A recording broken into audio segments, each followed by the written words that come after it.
नमस्कार दोस्तों, कैसे हैं आप। दोस्तों, सारी भावनाओं को समेटकर आज मैं आपको एक बहुत प्यारी सी कहानी सुनाने जा रही हूँ।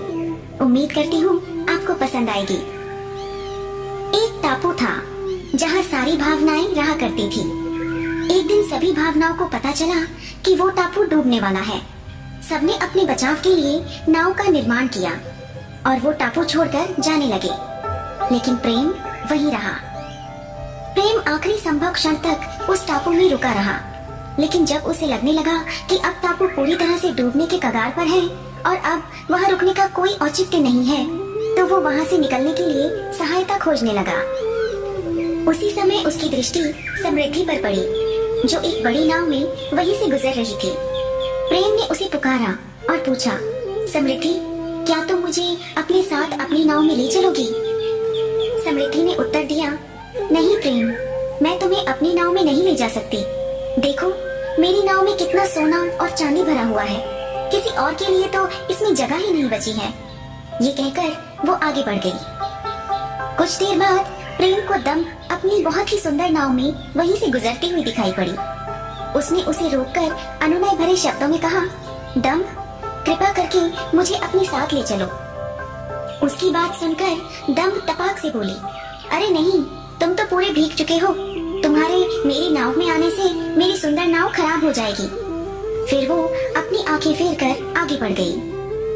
उदासी भी निकट ही थी। प्रेम ने उससे पूछा तो उसे उत्तर मिला, ओह प्रेम, मैं बहुत उदास हूँ और इस समय अकेले रहना चाहती हूँ। ठीक उसी समय खुशी भी वहाँ से गुजर रही थी, लेकिन वो इतनी खुश थी कि उसने प्रेम की पुकार सुनी ही नहीं और आगे निकल गई। अब प्रेम को लगने लगा कि वो इस द्वीप के साथ ही डूब जाएगा और वो अपने अंतिम क्षण की प्रतीक्षा करने लगा।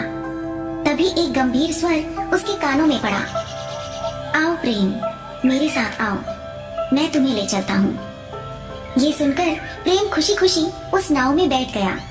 उसने ये तक नहीं पूछा कि वो कहाँ जा रहे हैं और उसे ले जाने वाला कौन है।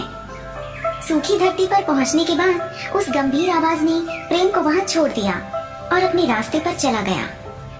कुछ देर राहत की सांस लेने के बाद प्रेम को ये एहसास हुआ कि जिसकी सहायता से उसकी जान बच पाई है, उसके बारे में उसे ये तक पता नहीं कि वो कौन है।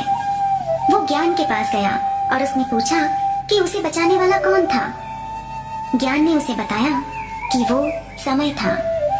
प्रेम ने हैरत से पूछा, समय? भला उसने मुझे क्यों बचाया? ज्ञान मुस्कुराया और बोला, क्योंकि समय ही प्रेम का मूल्य समझ सकता है। तुझसे पहले भी मैं था, तेरी बाद भी मैं हूँ। दुनिया डरती है जिससे, मैं ही वो समय हूँ। ना कभी रुका हूँ, ना ही कभी मैं तय हूँ। निरंतर है जो चल रहा, मैं ही वो समय हूँ। कोई खाता मात तो किसी को देता श्रेय हूँ।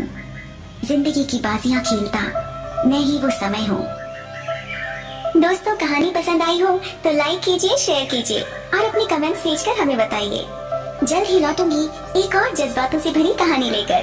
खुदा हाफिज, शबा खैर।